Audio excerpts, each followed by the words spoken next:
반갑습니다. 5월 3일 화요일 기쁨의 50일 17번째 날 새벽기도회 하나님께 올려드립니다.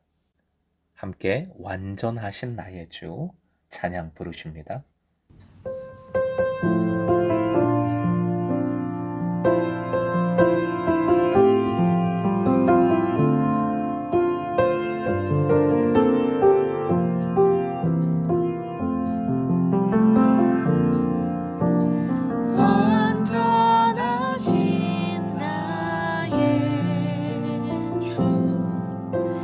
의의 길로 날 인도하소서.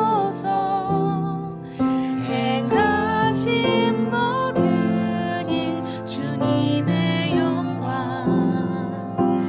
다 경배합니다.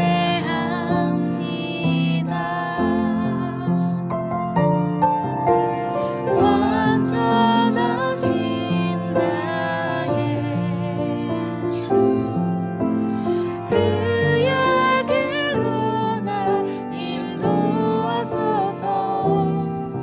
행하신 모든 일 주님의 영광 다 경배합니다. 예배합니다. 찬양합니다. 주님만 날 다스리소서. 예배합니다. 찬양합니다. 주님을로 높임 받으소서. 예배합니다. 찬양합니다.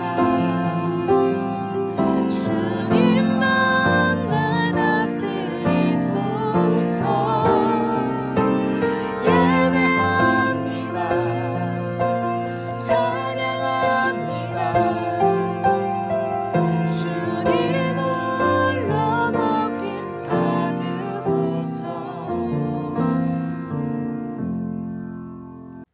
오늘 허락하신 하나님 말씀 출애굽기 20장 4절부터 7절까지의 말씀 함께 읽겠습니다.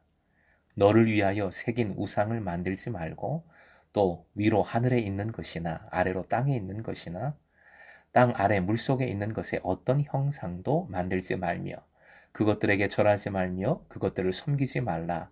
나 내 하나님 여호와는 질투하는 하나님인즉 나를 미워하는 자의 죄를 갚되 아버지로부터 아들에게로 3, 4대까지 이르게 하거니와 나를 사랑하고 내 계명을 지키는 자에게는 1000대까지 은혜를 베푸느니라. 너는 내 하나님 여호와의 이름을 망령되게 부르지 말라. 여호와는 그의 이름을 망령되게 부르는 자를 죄 없다 하지 아니하리라.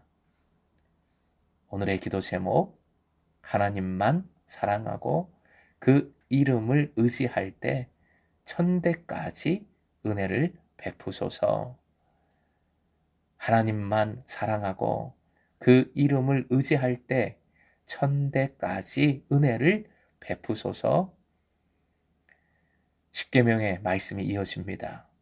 두 번째 계명이지요. 4절 맨 앞에 표현 너를 위하여 라는 표현이 나옵니다. 우상에 있어서 가장 강력한 것은 바로 나 자신, 우리들 자신입니다. 벌써 창세기에 등장을 하지요. 바벨탑 사건 잘 아실 겁니다. 창세기 11장 4절 함께 읽습니다. 성읍과 탑을 건설하게 하여 그 탑 꼭대기를 하늘에 닿게 하여 우리 이름을 내고, 그 탑 꼭대기를 하늘에 닿게 하고자 하는 교만함. 그래서 우리 이름, 내 이름을 내자 하고 있습니다. 이 바벨탑 무너졌지요. 언어를 달리해서 나만을, 자신만을 위하는 교만한 사람들을 하나님께서 흩어버리셨습니다. 하나님을 위해서가 아니라 나를 위한 삶을 사는 사람의 말 잘 알아들을 수가 없어요. 이해가 안 됩니다.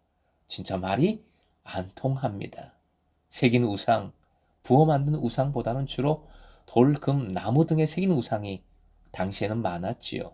위로 하늘에 있는 것이나 아래로 땅에 있는 것이나 땅 아래 물속에 있는 것 전 우주를 뜻합니다. 하나님 창조하신 세계입니다.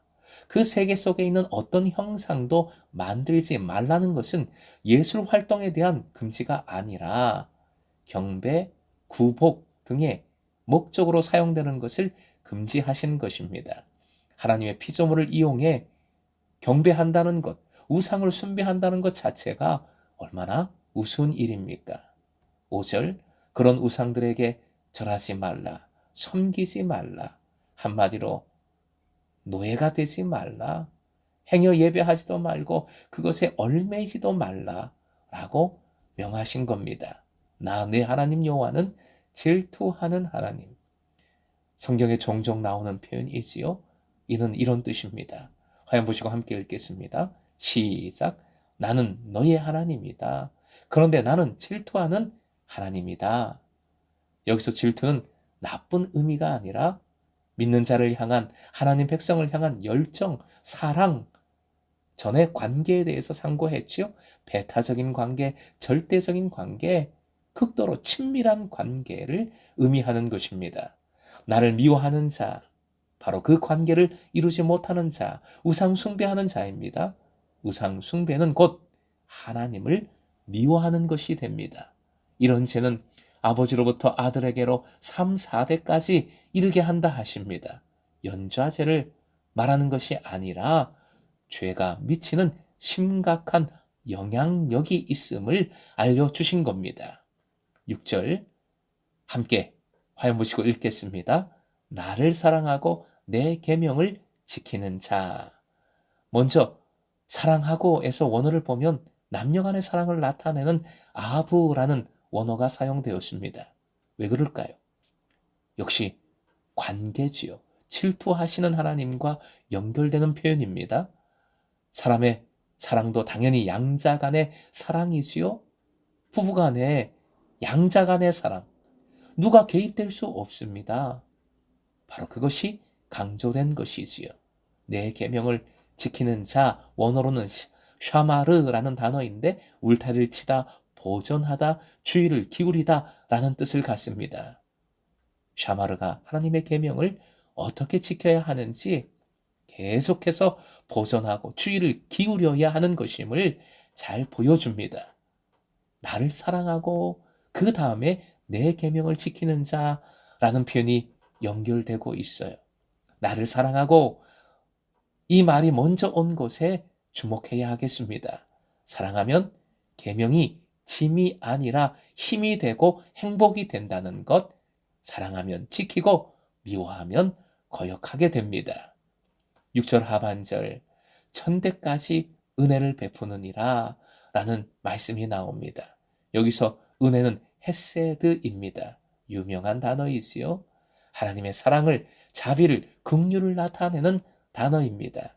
하나님을 사랑하고 그 계명을 지키면 그 영향력은 압도적입니다.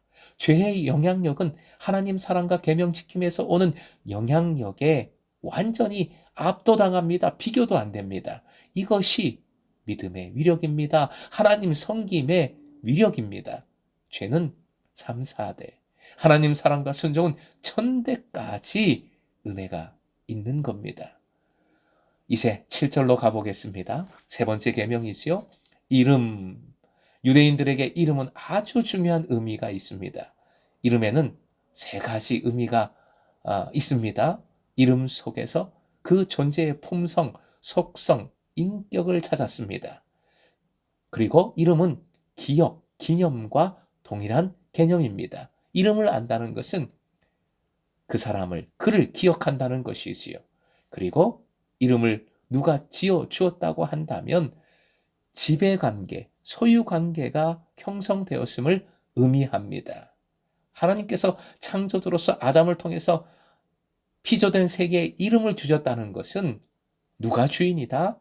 하나님께서 주인 되신다 라는 의미인 것이지요. 하나님의 이름, 하나님의 성호도 마찬가지입니다. 특히 하나님께서는 출애굽을 통해서 비로소 여호와라는 이름을 알려주셨고, 하나님의 이 성호에는 결국 세 가지 의미가 들어 있음을 기억해야 하겠습니다. 화면 보시고 함께 읽겠습니다. 시작. 그 이름을 통해 하나님께서 구원자이심을 보여주심. 그 이름을 통해 하나님의 사랑과 구원의 은혜를 기억하게 하심. 우리의 주인이 오직 하나님이심을 알려주심. 망령되게 쓸데없이 함부로 헛되이라는 뜻입니다.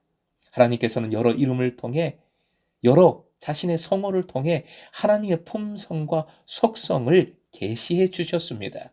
그러므로 이름 자체가 하나님이십니다. 하나님이시기에 그 이름을 농담이나 희롱, 저주, 악담 등에 사용해서는 절대 안 됩니다. 부르지 말라. 타샤라는 원어인데 취하다, 들어올리다, 계속 사용하다 라는 뜻을 가지고 있습니다. 즉 일시적인 것이 아니라 지속적인 사용을 의미합니다.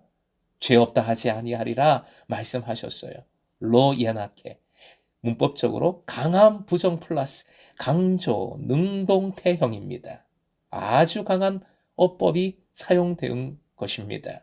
하나님의 강력한 경고이지요. 하나님의 이름을 헛되이 사용하는 자들이 벌받지 않은 채로 아무런 대가 없이 살 수 있게 결코 허락하지 않겠다는 하나님의 강력한 의지를 표현해 주신 겁니다. 십계명 중 하지 말라.